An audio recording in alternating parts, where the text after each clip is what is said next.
This video is first lesson of mini course on building workflows using SharePoint Designer 2013. In this video we will discuss about overview of the course. If you want to take full course, click on the link below and enroll for free mini course on building workflows using SharePoint Designer 2013. Welcome to Build Workflows using SharePoint Designer 2013 training. I am Devendra Veligendla. In this particular video, we're going to discuss about introduction, where what are the different course modules and how we are going to deal the entire course. We're going to also discuss about why you need to create workflows or develop workflows, and especially within SharePoint. And also we'll see some of the workflow examples that we are going to use throughout this course.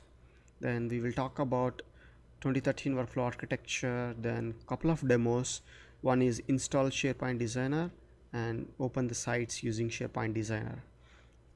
This is an agenda which we are going to go through, and let's do the introduction. So in the introduction of is the first module of this particular course. What we are going to do is how we are going to talk about different examples that we are going to build throughout the course and set up Office 365 trial account which you could use. Then we go on further, install SharePoint Designer and open the site using SharePoint Designer. That's the first mod. This is little bit about me. I'm Office Server Services MVP and I'm a lead developer for SharePoint and Office 365. Does a lot of customizations and blogs at sharepointjourney.com. If you want to follow me, you can follow me at spjourney. So why workflows? If you are new to the workflows, the main purpose is to automate the business process. And if you look at this example, every process comes with some time that is required to be completed. And if you are doing the same activity over a period of time, then it involves the process cost. So our idea using workflows is to reduce the time required to complete each iteration. Let's say for example, you're going to reduce the time required to complete each iteration to 2 hours, then the overall process cost of your activity will reduce to 50%. So using the workflows within SharePoint, you can reduce the process cost, which in turn benefits for your organization. What are the different kinds of workflows that you could build using SharePoint Designer? These are the different examples, like absence reporting, help desk ticket management. So you can do a lot more. These are just few set of examples. So within this training, we will look at some of the examples that we are going to use throughout the course. Using these examples, we are going to learn how we are going to apply different concepts to these example workflows. So let's look at the first one, which is training approval. So where you will have employee, that's the first role, and the second role is the manager. So employee can submit a training request and he can send it to the manager, and where he will approve it. So you can see the flow diagram here. The first section is for the employee, where he will submit the training request and he will get the notifications based on approval and rejection of the manager, and the workflow will end there. Okay, the next level is manager level, where he will get a notification when user submits a request, or the employee in this case, and he can approve or reject that particular request. Then the next example, if you see, this one is expenses reimbursement, where you will have different roles called requester, manager, and the finance department. Okay, requester again can submit the expenses request, which will send an email to the manager. He can approve it or reject the request, and finance will also get the notification based on the approval from manager, and where they can approve or reject the request. That would be the final approval process. So this is 3-level approval workflow, where you will have requester, manager, and finance department. So let's look at each stage.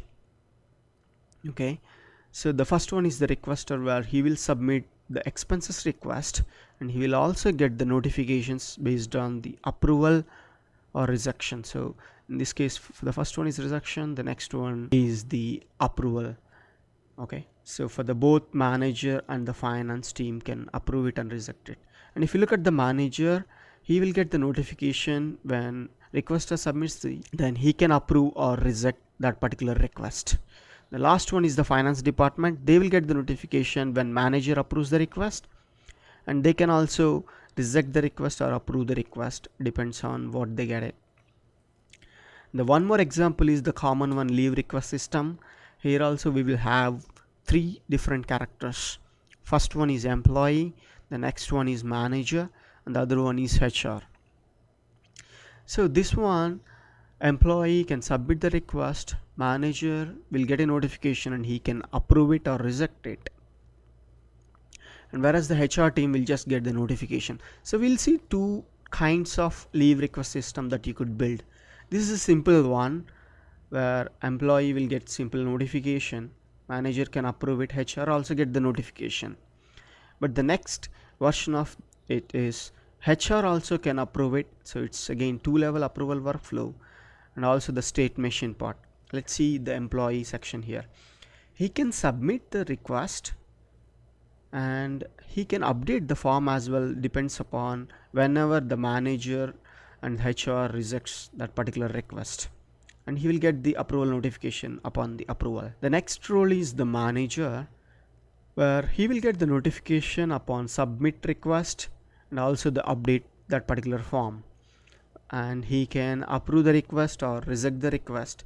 Whenever he approves it, it will send a notification to employee, rejects it, it will send a notification as well. Same goes with the HR.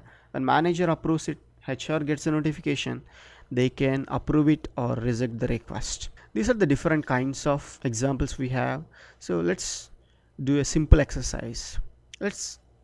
You can ask me a question about this particular course, anything about course, how we are gonna do this course, what are the modules that you have already seen, so how we are gonna cover this, or do you want to add any other particular topics that you want to see in this particular course. So go ahead and ask your question in the comment section below. Okay, so before we jump into the developing workflows, let's see what is the architecture behind the SharePoint 2013 workflows. So if you see this diagram, once you install SharePoint Server 2013, you get SharePoint 2010 workflow platform by default, where you could build workflows using SharePoint 2010 workflow platform.